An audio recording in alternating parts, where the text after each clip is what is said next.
கொக்கு தொடுவாய் மத்தியிலே மத்திய கிராம சேவையாளர் பிரிவில் குஞ்சுக்கால்வழி என்கின்ற வயல்வெளி பிரதேசத்தில் அத்துமீறி சட்டவிரோதமாக அந்த பகுதியை ஆக்கிரமித்திருக்கிற சிங்கள பெரும்பான்மை இனத்தைச் சேர்ந்த நபர்கள் இங்கே சட்டவிரோதமான முறையிலே உப்பளம் ஒன்றை அமைப்பதற்கான முயற்சியில் ஈடுபட்டிருக்கின்றார்கள்.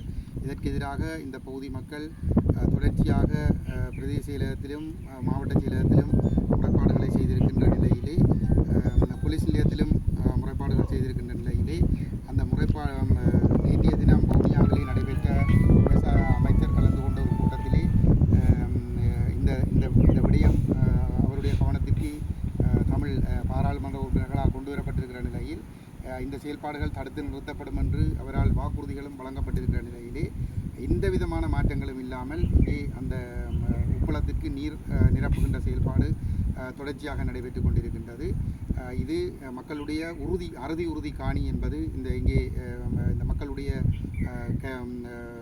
குற்றச்சாட்டு. தங்களுடைய அறுதி உறுதி காணியை சட்டவிரோதமாக ஆக்கிரமித்து இந்த உப்பளம் கட்டுகின்ற செயல்பாடுகளை செய்து கொண்டிருக்கிறார்கள். அதிலே கிட்டத்தட்ட 150 ஏக்கர் வரையிலான காணிகளை இவர்கள் கையகப்படுத்துகின்ற ஒரு நோக்கத்தோடு இந்த வேலை திட்டங்கள் நடைபெற்று கொண்டிருக்கின்றது. இந்த இடம் கடந்த காலத்திலே எங்களுடைய மக்கள் இங்கே வந்து இதை துப்புரவு செய்து வயல் விதைக்கிற வேலைகளை செய்ய முற்பட்ட பொழுது இது ஃபாரஸ்ட்டுக்கு சொந்தமான இடம், வனஜீவராசிகளுக்கு சொந்தமான இடம் என்று சொல்லி அந்த திணைக்களம் சார்ந்தவர்களால் இவர்களுக்கு எதிராக கைது அச்சுறுத்தல்கள் ஏற்படுத்தப்பட்டு கைது நடவடிக்கைகளும் மேற்கொள்ளப்பட்டு கொடுக்கப்பட்ட நெருக்கடிகள் காரணமாக இந்த மக்கள் இந்த இடத்திலே பயிர் செய்வதை நிறுத்த வேண்டி வந்தது. இதிலே ஐயாண்ட பேர் என்ன, தில்லைநாதன் ஐயா அவர்கள் 23ஆம் ஆண்டிலும் இந்த இடத்திலே உழுது நெல் விதைக்க முற்பட்ட பொழுது அவருடைய உழவு இயந்திரங்கள், அவருடைய அந்த விவசாய கருவிகள் எல்லாவற்றோடும் அவரை கைது செய்து அச்சுறுத்தல் செய்து அவர் அந்த இடத்திலிருந்து விலகிச் செல்வதென்று சொல்லி சொன்ன பிறகுதான் அவர் விடுவிக்கப்பட்டிருக்கின்றார். இவ்வாறு இந்த திணைக்களங்கள் இந்த இடத்திலே தமிழர்கள் மீள குடியேற முடியாதவாறு தடை செய்து வைத்துக்கொண்டு இப்பொழுது தென்னிலங்கையில் இருந்து வருகின்ற சிங்களவர்களுக்கு இந்த காணிகளை சட்டவிரோதமாக கையகப்படுத்தி அந்த இடத்திலே அவர்கள் விரும்புகிற செயல்பாடுகளை செய்வதற்கு இவர்கள் வாய்ப்புகளை கொடுத்திருக்கிறார்கள். அதிலும் இந்த அனுரகுமார அரசாங்கத்தின் காலப்பகுதியிலே கடந்த அரசாங்கங்கள் இனவாதமாக செயல்பட்டார்கள், மதவாதமாக செயல்பட்டார்கள். அதனால்தான் தமிழ் மக்கள் வந்து ஆயுதமேந்தி போராட வேண்டி வந்தது. நாங்கள் இனவாதத்துக்கு இடமளிக்க மாட்டோம், மதவாதத்துக்கு இடமளிக்க மாட்டோம் என்று சொல்லி பதவிக்கு வந்த அனுரகுமார அரசாங்கமே இந்த சட்டவிரோதமான செயல்பாடுகளை அனுமதித்திருக்கிறார்கள். போலீசார் இந்த விவசாயிகளுக்கு கடுமையான அச்சுறுத்தல்களை ஏற்படுத்துகிறார்கள். நீங்கள் யாராவது இந்த உப்பள செயல்பாடுகளுக்கு இடையூறு ஏற்படுத்தினால் நீங்கள் கைது செய்யப்பட்டு சிறையில் அடைக்கப்படுவீர்கள் என்று சொல்லி அவர்களை அச்சுறுத்தி கொண்டிருக்கிறார்கள். என்று சொல்லி சொன்னால் அனுரகுமார அரசாங்கத்தினுடைய பரிபூரணமான ஒத்துழைப்போடு இந்த சட்டவிரோதமான செயல்பாடு, தமிழர்களுடைய நிலங்களை ஆக்கிரமிக்கிற செயல்பாடு தொடர்ச்சியாக நடைபெற்றுக் கொண்டிருக்கிறது. இந்த செயல்பாடுகள் உடனடியாக நிறுத்தப்பட வேண்டும். மாவட்ட அரசாங்க அதிபருக்கும் இந்த விடயங்கள் தெரியப்படுத்தப்பட்டு அவர் இதை நிறுத்துவதாக வாக்குறுதி அளிக்கப்பட்ட நிலைமையிலும் இங்கே இன்றும் இப்பொழுது நாங்கள் வந்திருக்கிற பொழுது இந்த பக்கத்தில் இருக்கக்கூடிய இந்த களப்பிலிருந்து சட்டவிரோதமான முறையிலே நீர் வாய்க்கால் மூலமாக அங்கே நடுப்பகுதியில் கொண்டு செல்லப்பட்டு அங்கிருந்து நீர் பம்பிங் மூலமாக வயல்களுக்கு உப்பளத்துக்கான நீர் நிரப்பப்படுகிற செயல்பாடுகள் இன்று 14ஆம் தேதி மார்ச் மாதம் 14ஆம் தேதி 2026ஆம் ஆண்டு இன்று இப்பொழுது இந்த நேரத்திலே வந்து அது நடைபெற்றுக் கொண்டிருக்கிறது.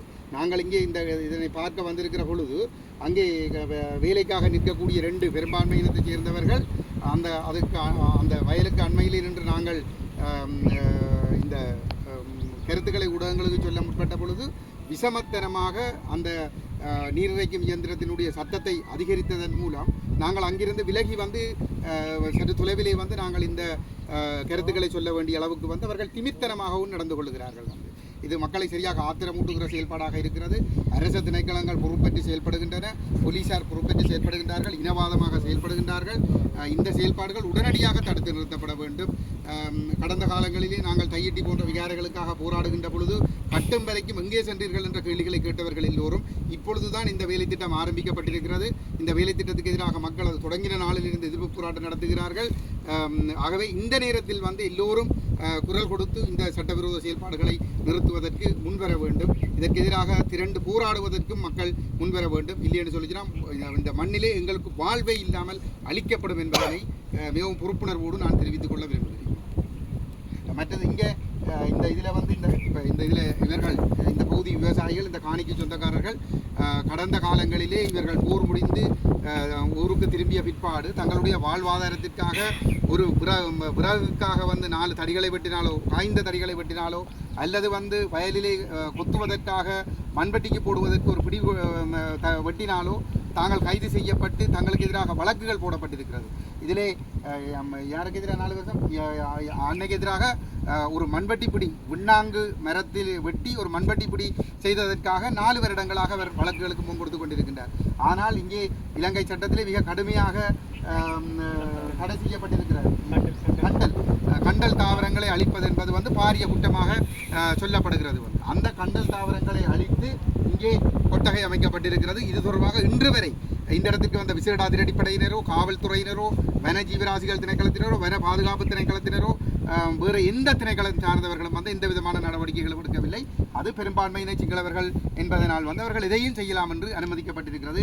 இங்கே தண்ணீர் தாங்கி கொண்டு வந்து வைத்திருக்கிறார்கள். மலகூடம் அமைப்பதற்கு வந்து அந்த பேசின் கொண்டு வந்திருக்கிறார்கள். மலகூடத்திற்கான கூரைக்கு போடுவதற்கு தகடு கொண்டு வந்திருக்கிறார்கள். இங்கே ஒரு தற்காலிக கொட்டகை அமைத்திருக்கிறார்கள். எந்த அனுமதிகளும் பெறப்படாமல் கதைத்துறை பற்றி பிரதேச சபை திட்டம் இந்த காரியங்களை தடையின்றி செய்வதற்காக திட்டமிட்டு என்பிபியினரிடம் கைமாற்றப்பட்டதா என்று சந்தேகிக்கின்ற அளவுக்கு இன்று நிலைமைகள் நடைபெற்றுக் கொண்டிருக்கிறது. ஏன் பிரதேச சபை எந்த விதமான நடவடிக்கைகளையும் எடுக்கவில்லை? இது உறுதிக்காணிகள் இருக்கின்ற பொழுது இந்த கண்டல் தாவரங்கள் இருக்கின்ற பகுதியிலே அழித்து இந்த கொட்டகை போடப்பட்டிருக்கிறது என்று சொன்னால் என்ன அடிப்படையில் இது நடைபெற்றிருக்கிறது? ஆகவே இந்த விடயங்களுக்கு எதிராக மக்கள் அணிதிரண்டு போராடுவது மட்டும்தான் இதை தடுத்து நிறுத்துவதற்கான ஒரே வழியாக இருக்க முடியும்.